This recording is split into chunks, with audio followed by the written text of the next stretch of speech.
Between operator. Between operator selects values within a given range. The values can be number, text, or dates.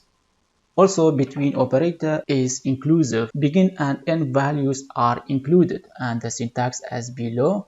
What you do, you write select the column names, whatever you like to be appeared in the result query, and then you write the table name after the from clause. Then you write the condition where the column name is between A to Z. For example, starting date to the ending date, or you can write a number from 10 to 12. So let's see in action how to get benefit from the between operator in SQLite Studio. Back to our test database.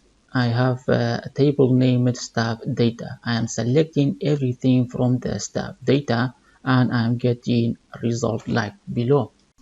If I scroll down, you will notice that I have some records that they have a null values. So I need to clean up my table and delete these records that start from 501 all down to the record 896. So I want to delete only this range that ends with 896 and starts with 501. To do this, I'm using delete statement with help with between operator. Writing the delete statement, delete from staff data where EMP data is between 501 and 896. Pay attention, 501 and 896 will be included. Close the syntax and run the delete statement. This will delete this range of the EMP data. Now if I run the select statement to see the records has been deleted, if I scroll down, I see that those records in that range which I have selected in the between operator has been deleted successfully.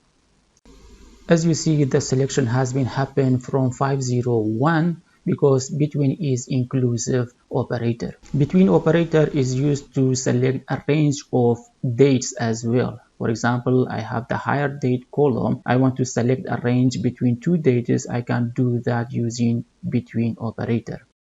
Let's write the select statement from staff data where higher date between. I can specify the date in this format, then starting date and the end date. Then close the syntax. This way we will be able to select this range of dates. So after running the syntax, you can see that the date has been selected between these two range of dates.